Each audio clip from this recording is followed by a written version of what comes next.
Greetings, adventurers, and welcome to the Council 6. I am your host, G.A. Lungaro, and I'm thrilled to be your guide on this journey through the rich and storied history of the Forgotten Realms.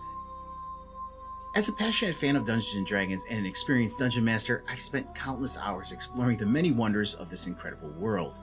From the towering spires of Waterdeep to the misty swamps of the Moonshae Isles, there's no shortage of adventure to be had. Also, in addition to our regular video content like this video here, we also host live streams of our own D&D campaign twice a week on Tuesdays and Fridays. So if you're looking for a bit of excitement and want to join us on our adventures, be sure to tune in and follow us on all our social media channels as well. And of course, if you enjoy our content, please remember to subscribe to our channel, like our videos, and share them with your fellow adventurers. Your support means the world to us, and it helps us to continue creating high-quality content for all of you.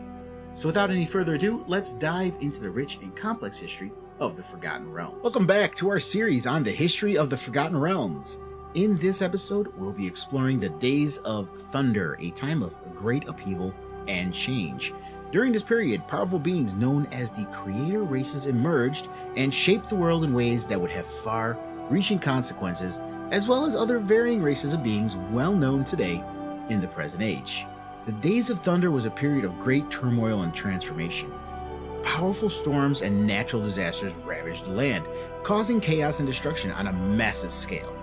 The gods themselves were engaged in a great struggle, fighting to control the world and establish their dominion over it. During this godly struggle, powerful beings known as the Creator Races emerged on the land, each possessing incredible power and knowledge.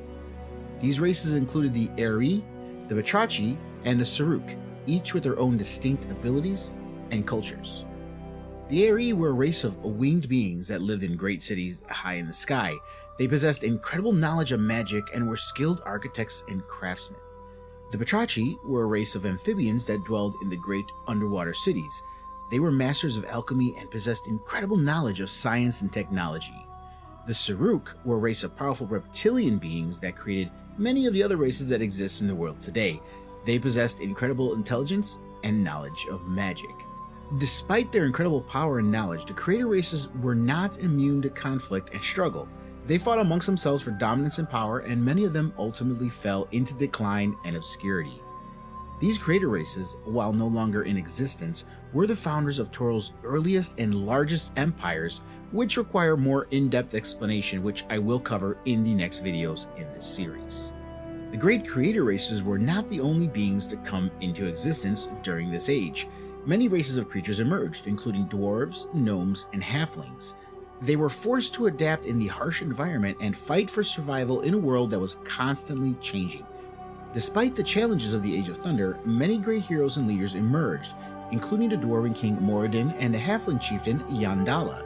These figures would go on to shape the course of history and establish the foundations for the future. Moradin, also known as the Soul Forger, is the dwarven deity of creation, patron of artisans and smiths, and the god of dwarven kind. He is known for his masterful craftsmanship, and his followers revere him for his skill in creating weapons, armor, and other works of art. According to dwarven mythology, Moradin was responsible for shaping the dwarven race from stone and imbuing them with his own spirit. He is said to have taught them the art of crafting and metalworking, and is honored by dwarves across the world as their patron god. In some versions of the myth, Moradin also created the first dwarven woman, Baronar Truesilver, to be his wife and mother of the dwarven people. Moradin's love of crafting and metalworking is central to dwarven culture, and his followers are among the finest smiths in the realms.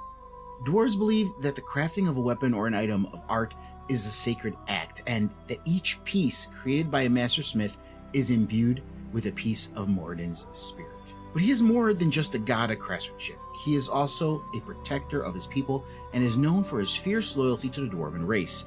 Moradin is said to watch over his followers and to guide them in times of need. Yandala, on the other hand, is a halfling deity of fertility, family, and protection. She is revered by halflings as the mother of their race and is said to have guided them through the early years of their existence.